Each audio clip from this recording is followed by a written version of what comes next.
میرے عزیزو، آج کے دن کے لیے خداوند یسوع مسیح کا آپ سے بابرکت وعدہ خداوند کے زندہ پاک کلام میں سے پڑھیں گے۔ زبور 55 اور اس کی 22ویں آیت۔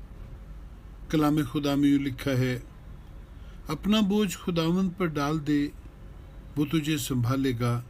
آمین۔ فکریں اور پریشانیاں ہمیں خداوند سے دور کر دیتی ہیں اور ہماری زندگی سے ایمان رخصت ہو جاتا ہے۔ ایسے میں وہ بھول جاتے ہیں کہ خداوند نے پوری مدد مہیا کرنے کا وعدہ کیا ہوا ہے۔ انہیں یاد ہی نہیں رہتا کہ خداوند کے وعدے ان کے ساتھ ہیں، وہ خود ان کے ساتھ ہے۔ وہ اپنی تمام ضروریات کو پورا کرنے کے لیے دن رات ایک کر دیتے اور خود کو تھکاتے ہیں۔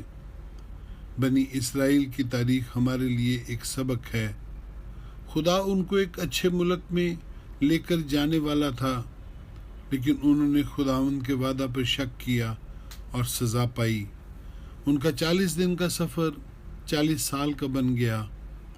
مرکز کی انجیل میں درج کشتی کے واقعہ میں جیسے ہی شاگردوں نے اپنی کوششوں کو ترک کر کے اپنا بوجھ خداوند پر ڈالا، خداوند نے انہیں فوری طور پر رہائی بخشی اور جھیل کا طوفان یکسر ختم ہو گیا۔